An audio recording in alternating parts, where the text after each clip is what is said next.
আচ্ছা, আজকে আমরা মূলত ৯ নাম্বার পর্বে চলে এসেছি।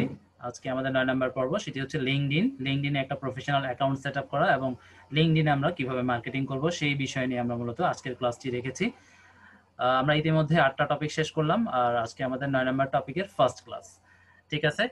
তো আমরা লিঙ্কডইন নিয়ে প্রথমে একটু আলোচনা করব। লিঙ্কডইনটা আসলে কি বা এখানে কিভাবে আপনারা কাজগুলো করবেন। লিঙ্কডইন কিন্তু খুব মজার একটা প্ল্যাটফর্ম। আমরা এতদিন যতগুলো প্ল্যাটফর্মে কাজ করে এসেছি তার চেয়ে অনেক বেশি এবং টোটাল ডিফারেন্ট একটা প্ল্যাটফর্ম হচ্ছে লিঙ্কডইন। আর প্রত্যেকটা প্ল্যাটফর্মের একটু অ্যালগরিদমটা আমাদেরকে জানা উচিত। যদি আমরা সেই প্ল্যাটফর্মের অ্যালগরিদম সম্পর্কে একটু জেনে যাই, বুঝে যাই, তাহলে আমরা অনেক ভালোভাবে কিন্তু কাজ করতে পারবো। মানে মিস মার্কেটিং যেটা আমরা আসলে না বুঝে করে থাকি সেগুলো হবে না। ঠিক আছে? তো এখানে সিম্পল একদম অ্যালগরিদমটা এবং এটা টোটাল ডিফারেন্ট। আমরা প্রথমে একটু লিঙ্কডইন সম্পর্কে আসলে জেনে নিই। লিঙ্কডইন একটি আমেরিকান ব্যবসা এবং কর্মসংস্থান ভিত্তিক অনলাইন পরিষেবা যা ওয়েবসাইট এবং মোবাইল অ্যাপ্লিকেশনগুলির মাধ্যমে পরিচালিত হয়।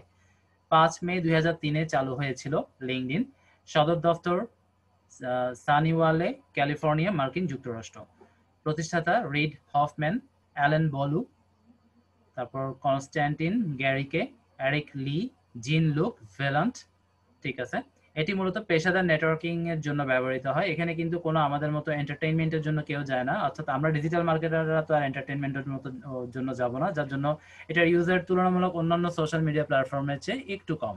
কারণ এখানে আসলে যারা মোটামুটি প্রফেশনাল, ইভেন এখানে যদি কেউ স্টুডেন্ট হিসেবেও আপনার একটা অ্যাকাউন্ট খোলে, আমার মনে হয় না সে আসলে বেশি দিন লিঙ্কডইনে রাখবে বা লিঙ্কডইন তাকে ইউজ করতে দিবে। কারণ এটা মূলত স্টুডেন্টদের জন্য না, বা এটা কোনো এন্টারটেইনার যারা আছে, যারা সাধারণত সোশ্যাল মিডিয়াতে গিয়ে বিভিন্ন পোস্ট, ছবি বা একটা স্ট্যাটাস মানে যখন যেটা মনে চাইলো দিল, সেরকমটা আসলে এখানে করা যায় না। যদি কেউ এরকম করে বা এটাকে ওভাবে ইউজ করতে চায়, সে আসলে লিঙ্কডইনে থাকতে পারবে না। লিঙ্কডইন অথরিটি বা লিঙ্কডইন প্ল্যাটফর্ম থেকে তাকে ডিসেবল